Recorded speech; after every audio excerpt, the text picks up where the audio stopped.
bahwasannya untuk selama-lamanya kasih setianya. Tetapi pembahasan Alkitabnya saya mendapatkan di Matius 1 ayat 17. Itu sebenarnya kalau kita baca Matius 1 ayat 1 sampai 17 yang berbicara tentang silsilah Yesus. Nah, coba ditampilkan Matius 1 ayat 17 saja.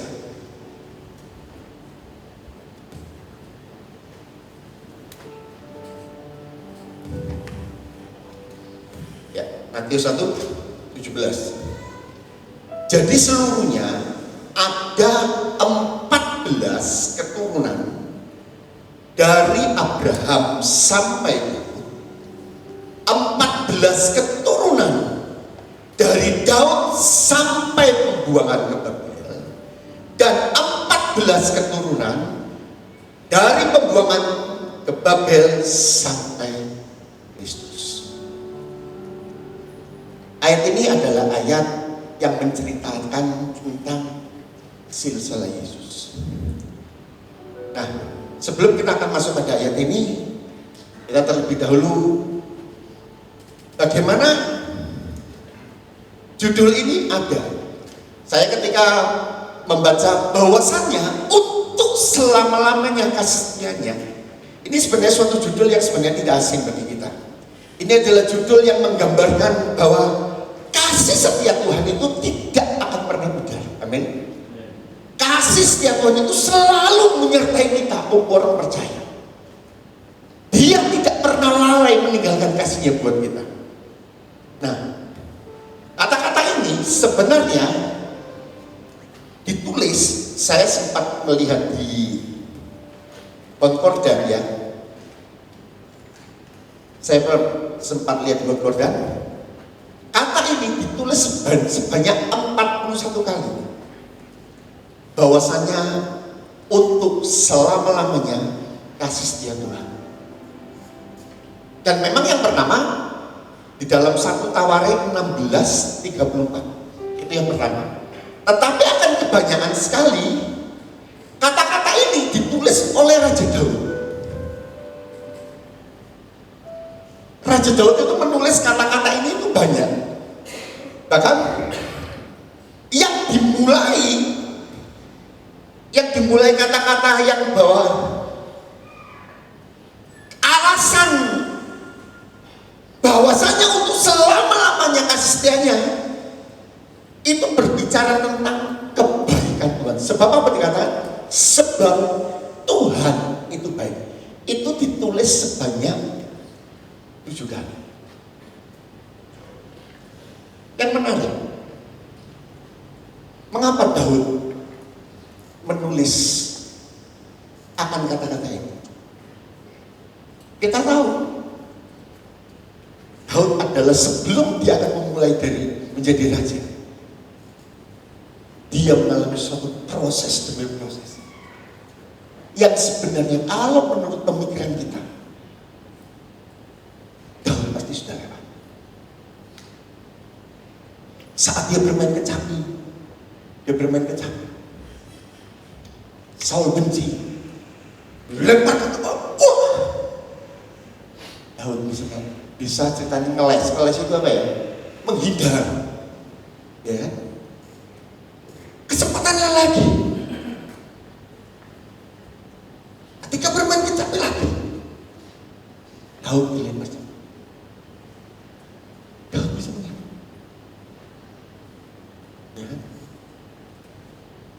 Daud ditempatkan pada medan pertempuran yang paling krusial di depan.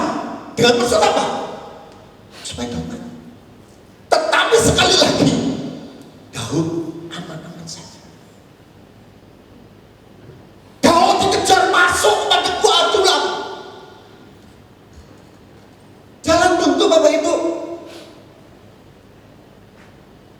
Tetapi sekali lagi jawabannya Daud lolos. Bahkan dia bisa menggunting kepada sekali lagi. Kalau tahu bahwa kasih setia Tuhan itu tidak pernah berkesudahan, Daud mengerti dan Daud mengalami bahwa kasih setia Tuhan itu tidak pernah lalu daripadanya, meskipun orang lain sedang mencelakakan dalam hidupnya.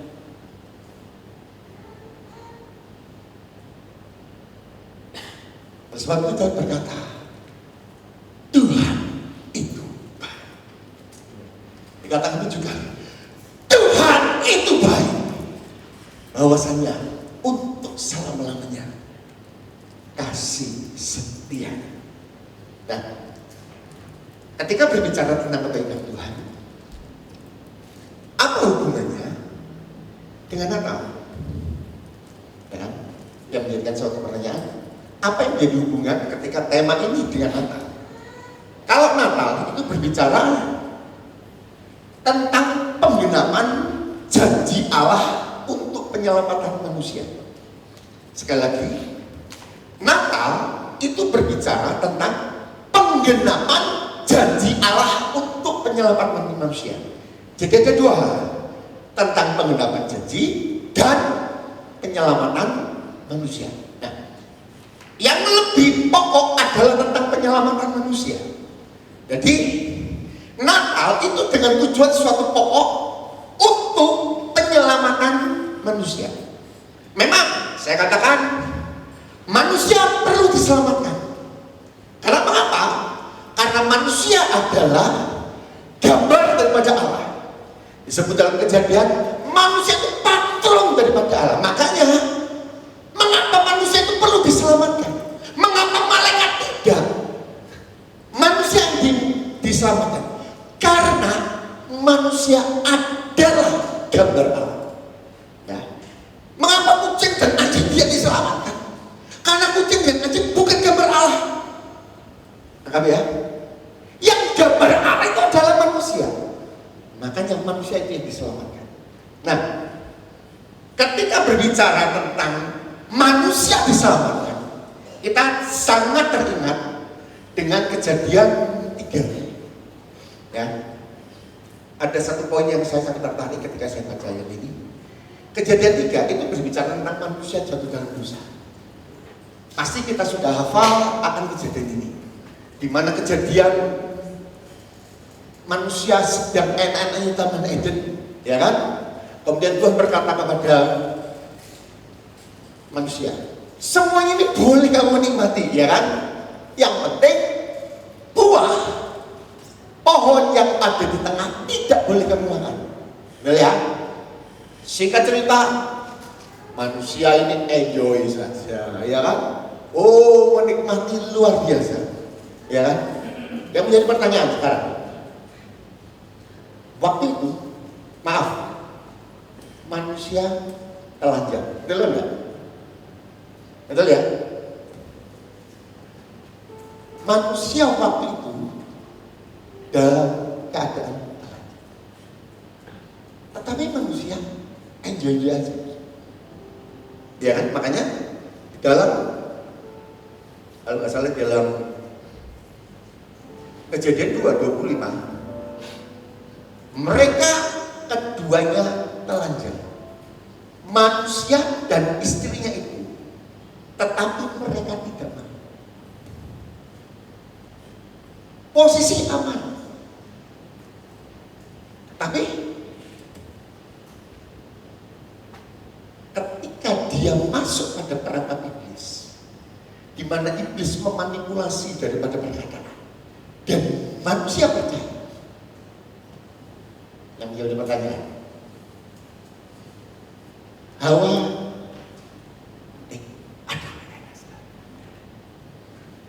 ikanlah pada Adam, makan, keduanya makan. Ayat yang ke-6 dan ke-7, coba. Kejadian 3, 6 dan 7. Perempuan itu melihat bahwa buah pohon itu baik untuk dimakan dan sedap kelihatan. Lagi pula pohon itu menarik hati karena memberi pengertian. Lalu mengambil dari buahnya dan dimakannya dan diberikannya kepada suaminya dan bersama-sama dengan dia, dan suaminya pun memakannya. 7. Apa yang dikatakan? Maka terbukalah mereka berdua dan mereka tahu bahwa mereka telanjang. Lalu mereka menyemat daun pohon ara dan membuat. Jadi ketika pertama kali mereka berdosa, dikatakan apa?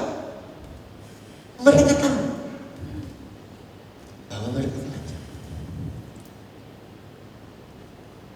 Arti kata telanjang ketika saya baca suatu referensi itu berbicara bahwa mereka sadar akan ketidaksempurnaan.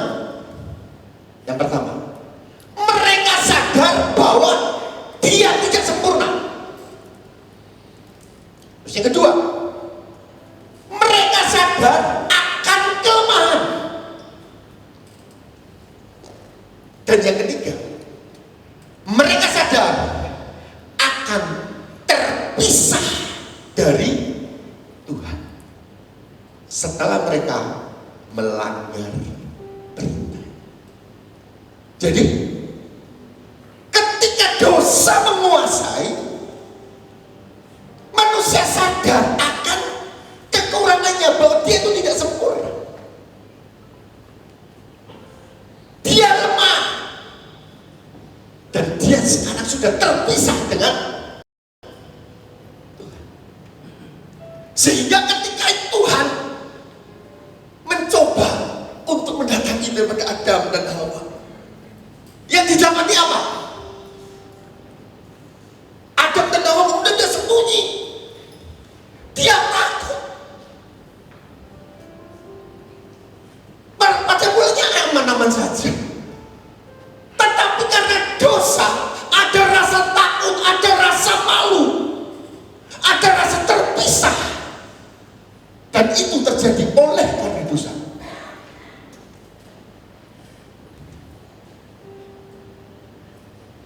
Makanya saya pun juga membuat suatu perbandingan tentang makna telanjang. Makna telanjang sebelum dosa dan sesudah dosa. Sebelum dosa itu dalam Kejadian 2:25 dikatakan manusia itu pada mulanya netral, manusia itu penuh kasih, tidak ada rasa malu, tanpa kesadaran dan kelemahan moral. Itu keadaan manusia pada awal mulanya. Tetapi setelah dosa, manusia memiliki suatu kesadaran akan dosa. Mereka takut, mereka malu, dan mereka terpisah dengan Allah. Rupanya dosa membawa suatu dampak yang luar biasa. Dan itu diwariskan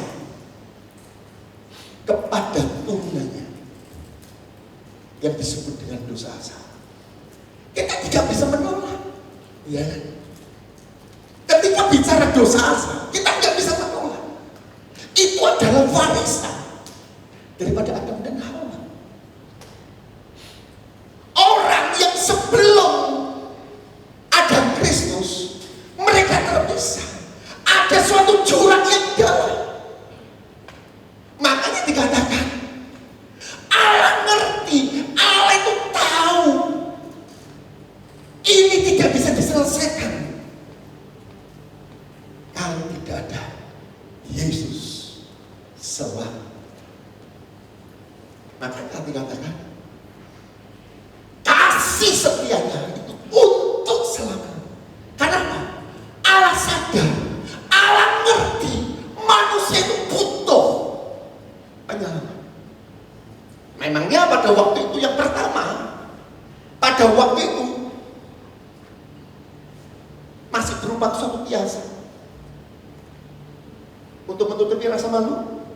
Dikatakan yang pertama, manusia membuat daripada daun pohon, ya kan? Itu menuju kepada apa?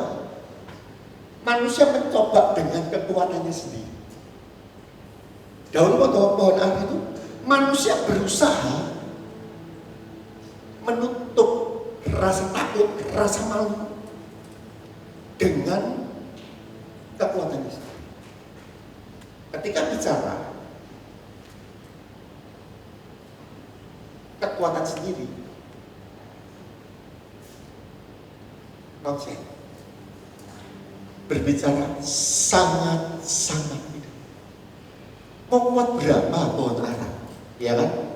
Daunnya itu mau kuat berapa, pasti akan lepas sobek. Ya.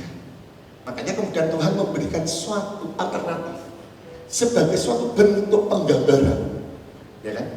Tuhan memberikan suatu bentuk alternatif, bentuk suatu penggambarannya itu apa? Manusia diberikan pakaian dari kulit binatang. Yang menjadi pertanyaan, mengapa harus kulit binatang? Sebenarnya itu menunjukkan suatu penggambaran. Penggambaran tentang apa? Karena binatang sebelum bisa diambil kulitnya, binatang itu harus mati terlebih dahulu. Setuju? Binatang itu harus mati terlebih dahulu, baru bisa diambil. Ini adalah suatu bentuk penggambaran bahwa harus adanya namanya pengorbanan. Makanya dalam konteks perjanjian lama ada yang namanya korban penebus dosa, ya kan? Ada korban penebus dosa itu tentang burung terkubur, ya ada, ya. Kemudian ada tentang domba sendiri. Kemudian bisa juga tentang lembu. Tetapi secara inti bahwa korban itu harus mati dan diambil lemaknya untuk dipersembahkan pada Tuhan. Ini adalah bentuk suatu kiasan bahwa harus adanya satu penumpahan darah untuk bisa terhubung dengan Tuhan. Dan kalau kita melihat daripada pada akhirnya memang penggenapan jadinya, makanya ketika bicara tentang Natal itu bicara tentang penggenapan janji Allah. Bicara tentang penggenapan janji Allah tentang apa? Kristus itu harus mati, ya kan? Kristus itu harus mati.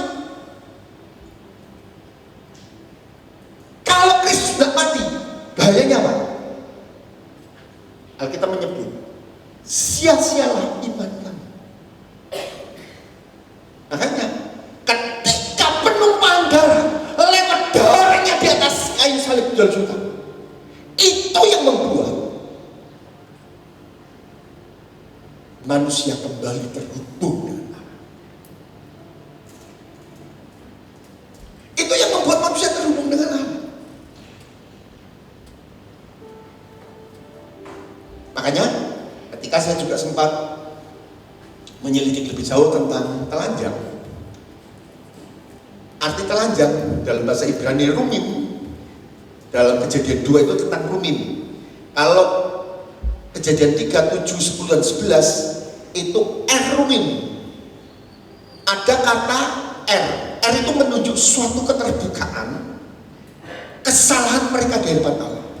R itu menunjuk bahwa setelah mereka berdosa, setelah mereka makan, mereka menjadi terbuka. Kesadaran mereka bahwa sekarang mereka ada dalam hukuman Allah. Sekali lagi, oleh karena dosa manusia terpisah, dan itu tidak bisa disangkal. Sampai saat ini oleh karena dosa asal itu dia bisa disangka. Dan itu memang warisan. Makanya kasih setia Tuhan yang untuk selama-lamanya, ketika berbicara kasih setia Tuhan untuk selama-lamanya, Allah menyediakan penyelamat yang disebut dengan Kristus. Coba kita ulangi sekali lagi. Matius 1 ayat 17. Kita ulangi sekali lagi. Jadi seluruhnya ada 14 keturunan. Ya, coba perhatikan. Dari Abraham sampai Daud. Jadi ada 14. Daud ada 14 keturunan dari Daud sampai pembuangan Babel. Dan 14 keturunan dari pembuangan ke Babel sampai Kristus.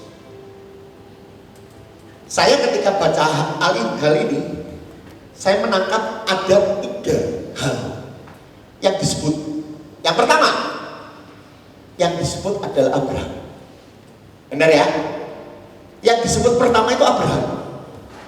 Kemudian yang kedua yang disebut adalah Daud.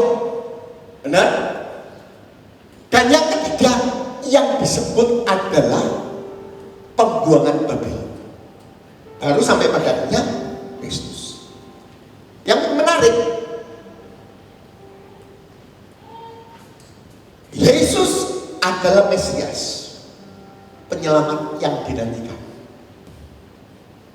Sekali lagi, Yesus adalah Mesias atau penyelamat yang dinantikan. Coba kita buka Roma 5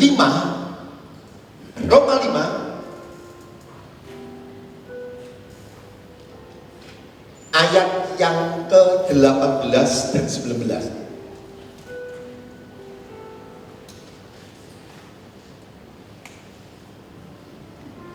Roma 5 ayat 18 dan 19. Sebab itu sama seperti oleh satu pelanggaran semua orang beroleh penghukuman, demikian pula oleh satu perbuatan kebenaran semua orang beroleh pembenaran untuk hidup. 19. Jadi sama seperti oleh ketidaktaatan satu orang semua orang telah menjadi orang berdosa, demikian pula oleh ketaatan satu orang semua orang menjadi. Oleh karena ketaatan satu orang yaitu Adam, semua berdosa. Tetapi oleh karena ketaatan satu orang juga hubungan itu dipulihkan, manusia diselamatkan.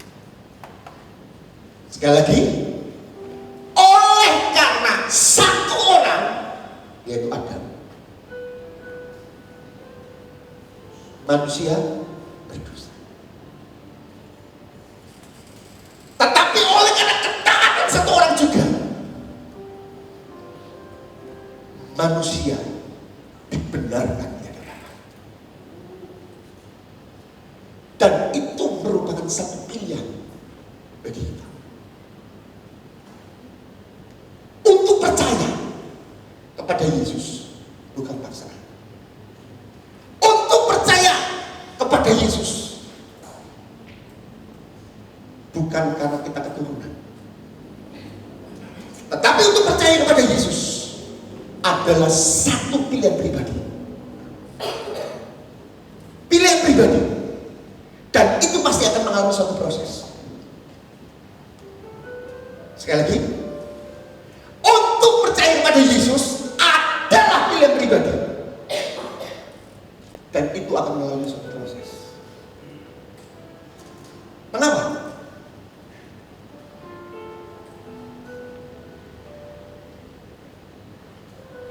Bukan hanya dengan mulut orang dibenarkan, tetapi itu juga dinilai daripada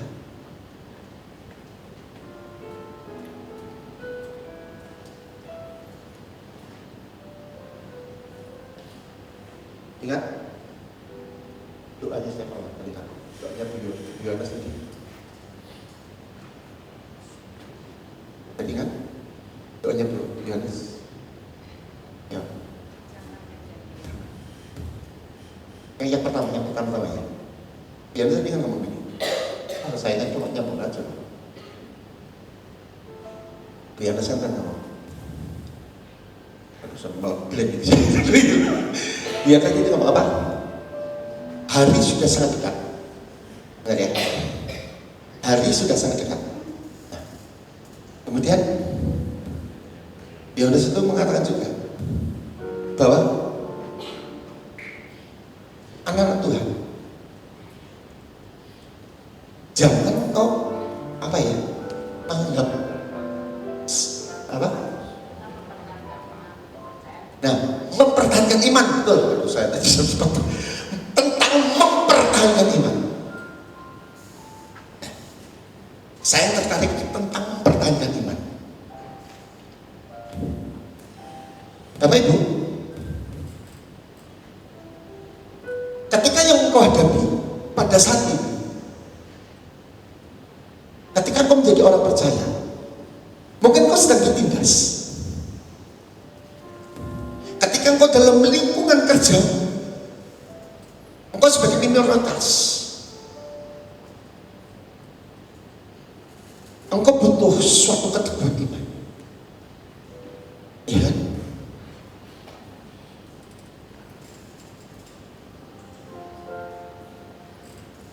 Mengikuti Yesus adalah suatu pilihan. Tetapi proses untuk mempertahankan iman tidak bisa tidak kita lalui. Setuju? Mempertahankan iman itu harus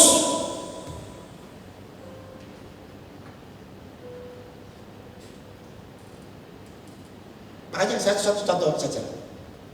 Jujur.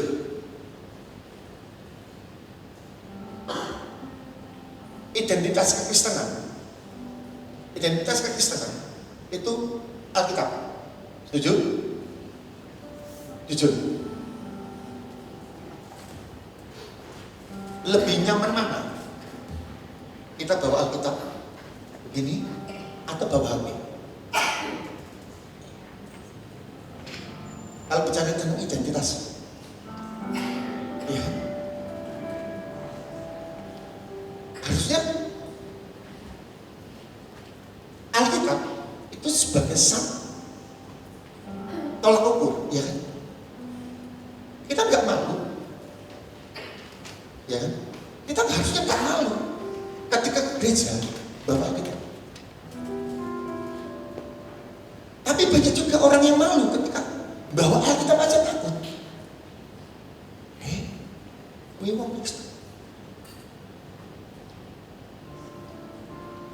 Dan mereka beranggapan, bawa HP kan cukup.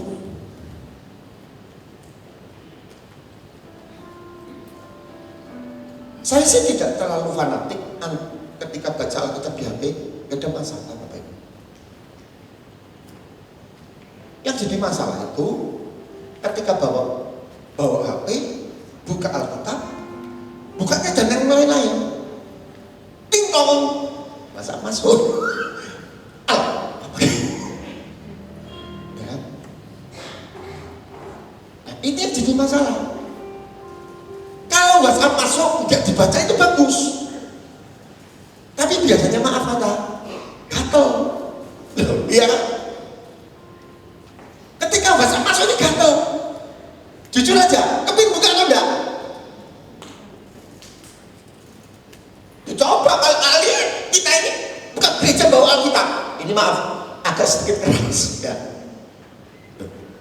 Iya kan? Sedikit keras. Maaf. Kita tetap konsisten kan? Mau HP ada tingkong, mau ada apa sudah. Makanya ketika bawa HP silent. Saya juga ngomong sama orang tua, pokoknya kalau saya di gereja nggak usah dibel. Meskipun ketaruh di nggak pernah tahu musik. Kalau diurusin jadi masalah. jelas ini jadi bubar. Makanya ketika kita bawa Alkitab, ketika membaca paling enak lewat Alkitab.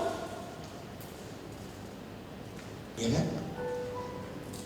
Karena iman itu tumbuh. Iman tumbuh dari membaca dan mendengar. Ya. Dan kita bisa mengaplikasikan.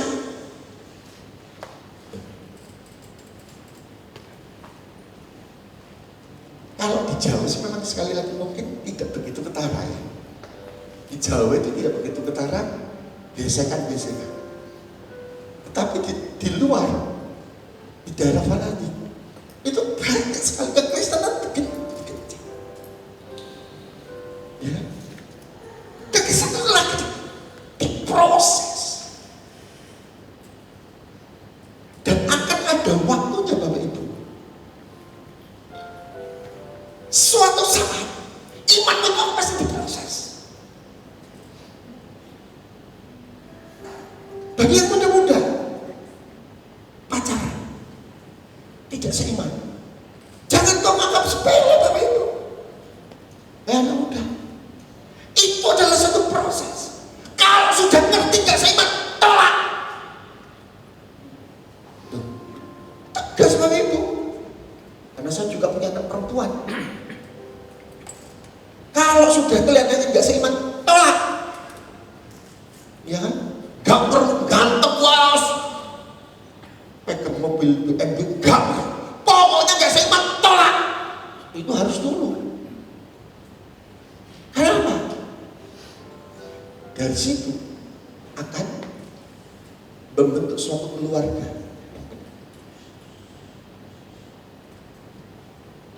Kekristenan kita kan suatu saat tidak usah ditunggu. Kekristenan pasti akan masanya tiba. Kembali seperti gereja mula-mula. Kekristenan itu pasti akan tiba. Menjelang kedatangannya yang kedua kali, kekristenan itu pasti akan tiba. Dan sekali lagi, kita bisa kuat atau tidak. Ini tidak bebas. Yang pertama tadi tentang Abraham. Abraham adalah tokoh yang berbicara tentang iman. Yang pertama, tokoh yang berbicara tentang iman. Yang kedua, tokoh yang berbicara bagaimana dia menjadi bapak bangsa ini. Satu pengajaran yang saya dapat daripada tentang Abraham ini, yaitu di mana Abraham dipakai sebagai pewaris janji Allah dengan menghubungkan Yesus dengan Abraham, yang menegaskan bahwa Kristus atau dia adalah keturunan daripada Abraham, di mana Kristus ini akan membawa berkat bagi seluruh bangsa di bumi sesuai dengan janji Allah.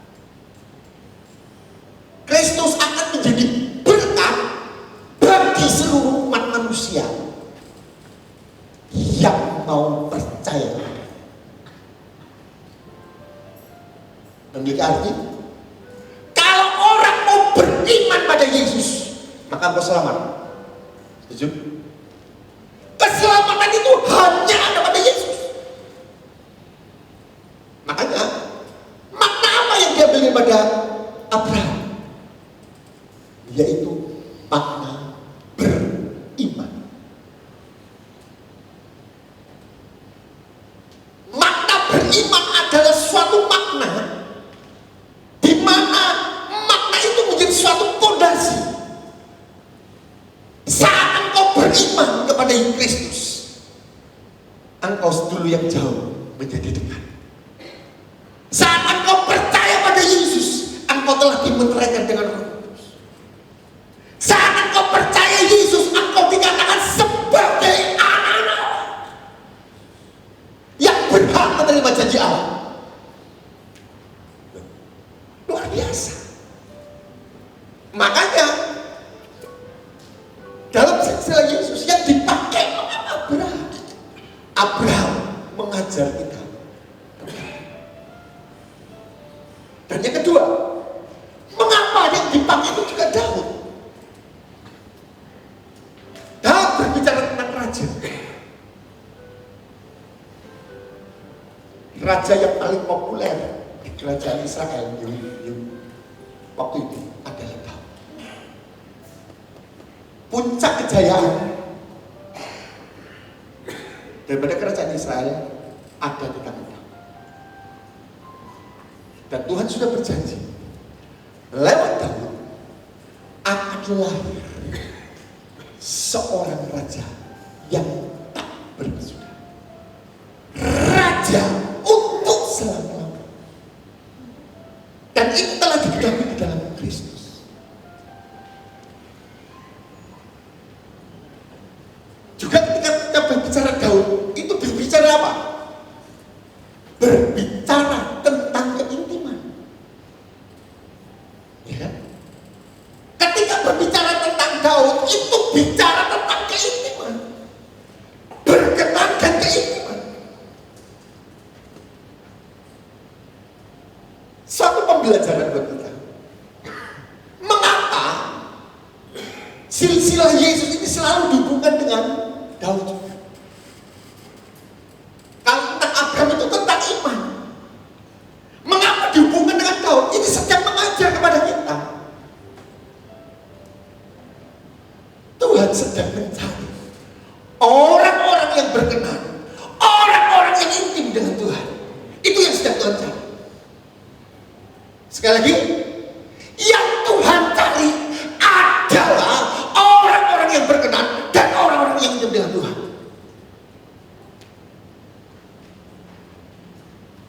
Saya jujur aja ketika mempersiapkan ini, saya jarang bergumul lagi. Sedikit kesaksian, ini maaf ya, ini waktu perlu sedikit Bapak Ibu.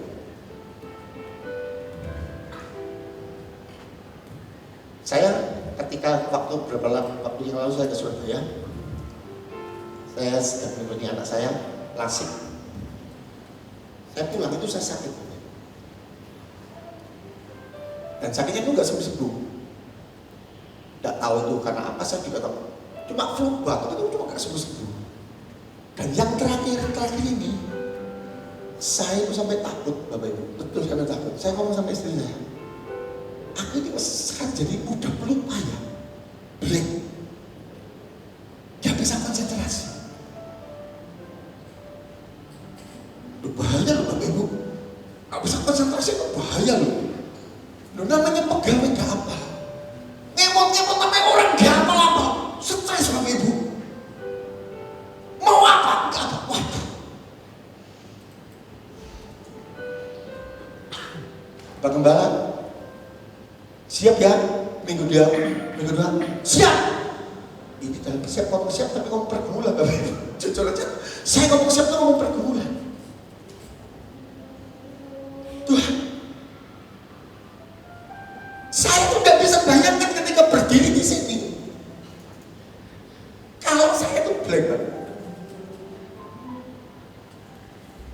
Saya nggak bisa bayangkan ketika berdiri di saya blank. Makanya saya berdoa.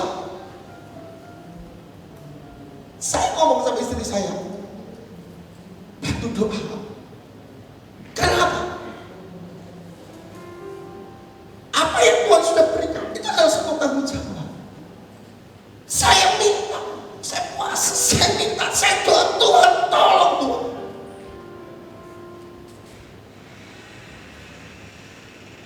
Makanya berapa hari ini saya cuma mengangkat tangan kepada Tuhan. Bapak, aku mohon kemurahan. Saya cuma ngomong, Tuhan, aku butuh kemurahan. Karena aku tahu di dalam Tuhan itu ada jalan keluar. Saat engkau berserah, engkau intim, Tuhan akan bangkitkan Bapak Ibu. Saat engkau tak berdaya, Tuhan tahu kemampuanmu dan Tuhan akan mengangkat engkau. Amin. Mungkin kau pada saat ini mungkin sedang tidak berdaya,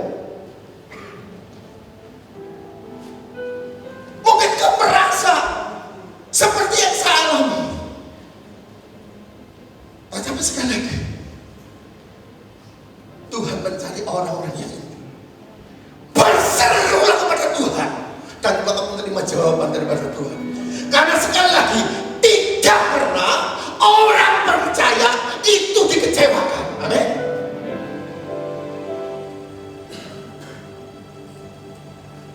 Sekali lagi, tidak ada jalan buntu bagi orang percaya. Tuhan yang kita punya adalah Tuhan yang membuka jalan.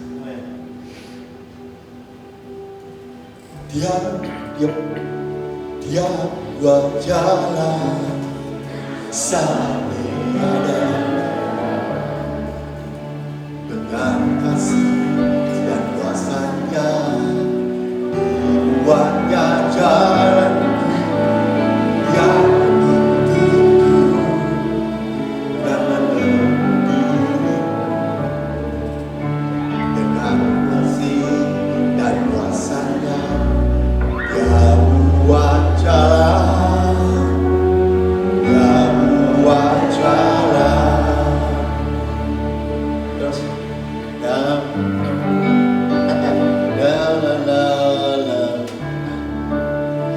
saya dapat siapa?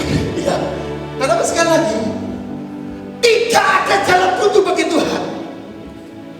Yang diperlukan adalah iman kepada Tuhan, intim dengan Tuhan, berseru kepada Tuhan. Tuhan pasti akan buka jalan. Amin.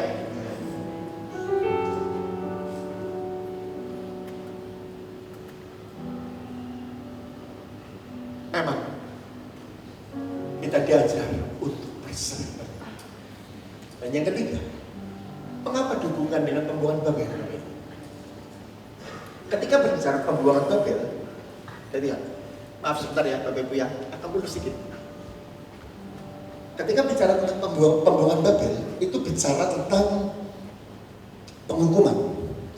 Pada zaman Yoyakim, ya kan, raja terakhir, karena raja ini memang tidak mau bertobat, adanya suatu penyembahan berhala, dan raja ini pada mulanya dia menjadi raja itu umur 18, dan dia menjadi raja cuma 3 bulan 10 hari.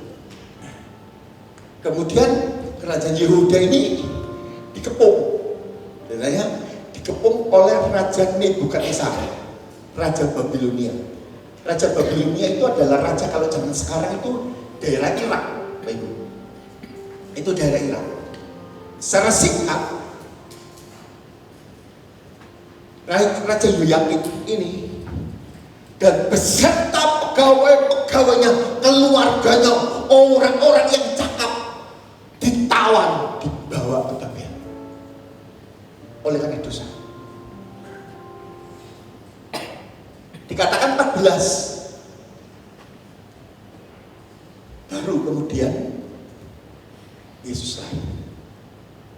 Ini menunjuk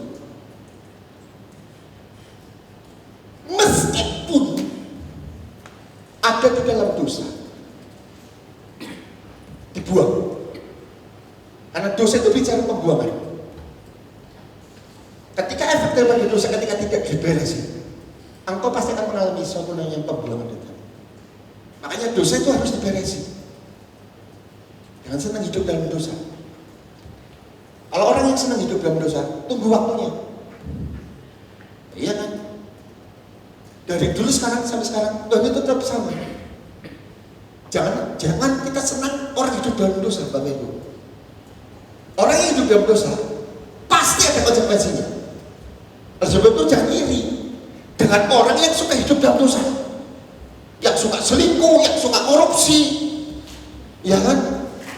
Yang pelin-pelan, jangan iri. Jadilah pribadi yang punya integritas, ya kan? Tetaplah pada posisimu pribadi orang Kristen yang punya integritas. Kenapa? Ketika kita menjadi pribadi yang punya integritas, kita akan pasti dipromosikan oleh Tuhan. Nah, kita bicara tentang, oleh sebab itu jangan senang untuk orang itu berbuat dosa. Dosa itu harus diberesin. Itu dengan apa? Tuhan sudah menyediakan Kristus itu tadi. Tuhan sudah menyediakan Kristus sebagai cara, jalan. Hendaknya Kristus itu kau ikuti, Kristus itu menjadi bagian dalam hidupmu. Kau hidupi Kristus itu, dan Kristus itulah yang akan memegang hidup. Tadi lagu keberapa ini ada ngomong tangan Tuhan, apa? Tuhan memegang tangan. Kalau dulu, tadi mau tadi harus lalai lagi. Apa itu?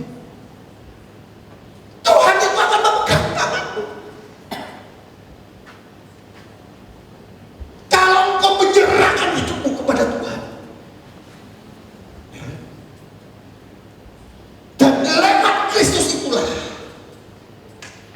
engkau akan dipulihkan. Keluargamu akan dipulihkan.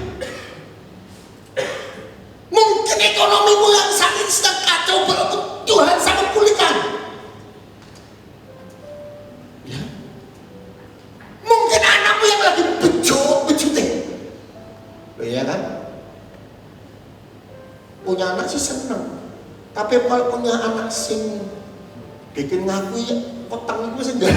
Iya kan Bapak? Iya kan? Menjadi suatu pergumulan. Tetapi sekali lagi, saat engkau beriman, saat engkau berkenan kepada Tuhan, mungkin kau telah dibuang, tapi kau kembali, engkau mengarahkan pandanganmu kepada Kristus. Engkau akan melihat jalan Tuhan, engkau akan melihat pertolongan Tuhan, engkau akan melihat pemulihan daripada Tuhan.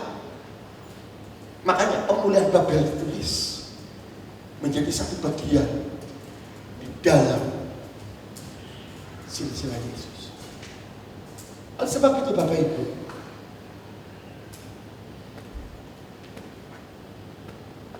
memang ketika bicara tentang silsilah ini, ketika bicara tentang Abraham, Daud, dan pembuangan Babel, kita diajar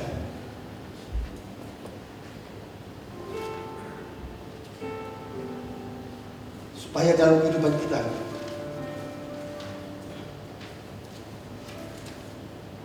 untuk terus percaya terus kepada Tuhan. Sebagai penutup, ingat senantiasa, Kristus telah datang ke dunia. Dia telah menebus kita. Sekarang tergantung kita. Apakah kau mau tetap yang pertama seperti Abraham, beriman kepada Kristus?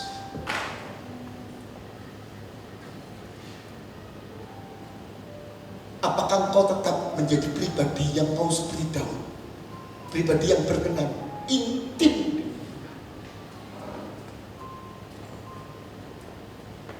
sehingga Tuhan katakan engkau adalah hamba yang berkenan?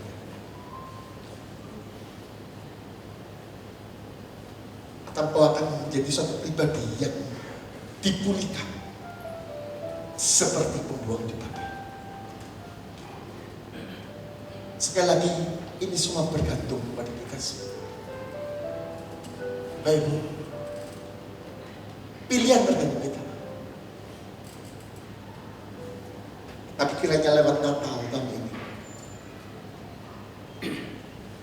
kasih setia Tuhan itu untuk selama-lamanya dan tidak berkesudahan, dan kiranya itu menaungi dalam kehidupan kita.